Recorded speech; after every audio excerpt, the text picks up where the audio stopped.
ایک دن آقا علیہ الصلوۃ والسلام کی بارگاہ میں مہاجرین صحابہ میں سے ایک صحابی حاضر ہوئے اور عرض کی، سید یا رسول اللہ، مجھے بہت شدید بہت سخت بھوک لگی ہے اور میں نے کھانا نہیں کھایا، مجھے کھانا کھلا دیں۔ آقا علیہ الصلوۃ والسلام نے فوراً سے پہلے اپنے گھر سے پتہ کروایا تو جواب آیا کہ آج ہمارے گھر میں سوائے پانی کے کچھ بھی نہیں ہے۔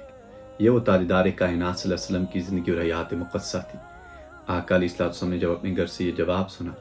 تو آپ نے اپنے صحابہ میں اپنی بیٹھی مجلس میں کہا کہ کون وہ شخص ہے جو میرے اس مہاجر صحابی کو میری طرف سے کھانا کھلا دے۔ تو ایک صحابی کا جذبہ ایمانی، وہ اپنے حالات سے بڑے بخوبی واقف تھے مگر آگے بڑھے سب سے، اور انہوں نے کہا، سید یا رسول اللہ، یہ اعزاز میں حاصل کرنا چاہتا ہوں، لہٰذا مجھے اس کی میزبانی کا شرف عطا کریں۔ آقا علیہ الصلوۃ والسلام نے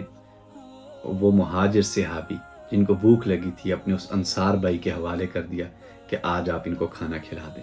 وہ اس مہاجر اپنے بھائی کو لے کر اپنے گھر چلے جاتے ہیں اور جا کر گھر بیوی کو کہتے ہیں کہ زوجہ محترمہ، ہم آج ہمارے بخت جاگ اٹھے ہیں، آقا علیہ الصلوۃ والسلام کا ایک مہمان ہمارا مہاجر بھائی ہمارے مقدر میں آیا ہے۔ حضور نبی اکرم صلی اللہ علیہ وسلم نے فرمایا کہ میری طرف سے ان کو کھانا پیش کر دیں، تو میں نے یہ اعزاز حاصل کرنے کے لیے اپنے گھر میں ان کو لے آیا۔ تو بیوی نے کہا، کوئی شک نہیں، یقیناً یہ بہت بڑا اعزاز ہے، مگر آج صورتحال یہ ہے ہماری بھی کہ میرے پاس تو خورد و نوش کی اتنی ہی چیزیں تھیں کہ جس میں اپنے 2 معصوم بچوں کا کھانا تیار کر کے بیٹھی ہوں۔ آپ نے اپنی بیوی کو کہا، نہیں، ایسا نہیں ہوگا، اپنے بچوں کو آج بے شک روتے روتے بلک بلک کر وہ بھوکے سو جائیں، آج ان کو بھوکا سونے دو، مگر آج ہمارے دروازے سے مصطفیٰ کا مہمان بھوکا نہیں جائے گا، آج ہمارا مہاجر بھائی ہمارے دروازے سے واپس بھوکا نہیں جائے گا، آج ہم اپنے معصوم بچوں کا کھانا اسے کھلائیں گے۔ انہوں نے پھر ایک پلاننگ کی، اپنی بیوی کو کہا، آپ بچوں کو سلائیں،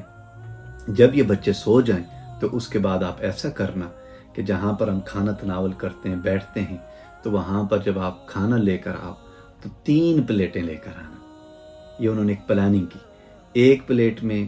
ان 2 بچوں کا جو کھانا تھا معصوم اپنے بچوں کا وہ ڈال دینا اور 2 خالی پلیٹیں لے آنا، ساتھ ایک اور کام بھی کرنا، جو اس کمرے میں چراغ جل رہا ہوگا اس چراغ کو بجھا دینا تاکہ کمرے سے روشنی ختم ہو جائے اور اندھیرا چھا جائے، اور وہ آقا کا مہمان اور ہمارا مہاجر بھائی تاکہ اس کو دیکھ نہ سکے اور اسے پتہ نہ چلے کہ 2 پلیٹیں خالی اور ایک بھری ہوئی ہے، اور بھری ہوئی پلیٹ ہم مہمان کے آگے رکھ دیں گے اپنے اس مہاجر بھائی کے، اور 2 خالی پلیٹیں ہم رکھ کے بیٹھ جائیں گے، اور اس اندھیرے کے اندر ہم خالی پلیٹوں میں ہاتھ مارتے رہیں گے تاکہ اس ہمارے مہمان کو یہ احساس ہو کہ ہم بھی اس کے ساتھ کھا رہے ہیں۔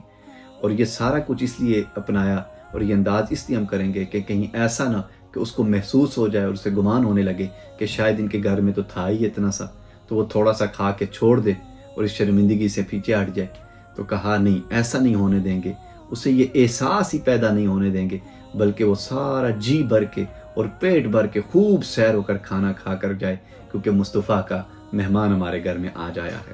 بیوی نے یوں ہی کیا، جب بچے سو گئے تو ایک پلیٹ میں کھانا ڈال کے 2 پلیٹیں ساتھ خالی لے آئی اور رکھ دیا وہاں پر، اور ساتھ چراغ بھی بجھا لیا، اور سامنے خود بیٹھ کر ویسے ہی ہاتھ مارتے رہے، اور دوسری طرف جو آقا علیہ الصلوۃ والسلام کا مہمان آیا تھا اسے خوب پیٹ بھر کے کھانا کھایا اور اسی اندھیرے میں پلیٹیں اٹھا کر چھوڑا ہے۔ آپ نے یہ عمل کیا اور یوں آقا کا بھیجا ہوا مہمان خوب کھانا کھا کر پیٹ بھر کے لوٹا۔ دوسرے دن جب صحابی صبح آقا علیہ الصلوۃ والسلام کی بارگاہ میں حاضری کے لیے تشریف لے جانے لگے تو آقا علیہ الصلوۃ والسلام نے ان کو دور سے دیکھا تو مسکرانے لگے۔ آقا علیہ الصلوۃ والسلام کے پاس جب وہ صحابی آئے تو آپ نے انہیں مسکرا کر کہا، تاجدار کائنات صلی اللہ علیہ وسلم نے، اے میرے پیارے انصار صحابی، رات کو جو تو نے عمل کیا ہے، جبرائیل میرے پاس آئے، انہوں نے آ کے مجھے سارا معاجرہ سنایا، تمہارا یہ عمل اور یہ کردار، یہ انداز اور یہ جذبہ اظہار قربانی دیکھ کر حدیث کے الفاظ ہیں، ضحک اللہ، اللہ ہنس پڑا ہے، اللہ تجھ سے راضی ہو گیا ہے، اللہ کو تجھ پر اتنی خوشی اور مسرت ہوئی ہے کہ اللہ اپنی شان کے لائق مسکرا پڑا ہے۔ اور ساتھ یہ آیت نازل فرما دی، وَيُؤْثِرُونَ عَلَىٰ أَنفُسِهِمْ وَلَوْ كَانَ بِهِمْ خَصَاصَةٌ، میرے بندوں میں کچھ بندے ایسے ہیں، کچھ لوگ ایسے ہیں اپنی ضرورت کو دوسروں کی ضرورت پر ترجیح دے دیتے ہیں۔ ہمیں اس واقعے سے اور اس خوبصورت حدیث مبارکہ سے ایک چیز سمجھ میں آتی ہے کہ اللہ کی رضا مخلوق کی رضا میں ہے، مخلوق کی خدمت میں ہے، اور اللہ کی خوشی مخلوق کی خوشی میں ہے۔ اگر ہم اپنے کسی مسلمان بھائی، کسی ضرورت مند انسان کو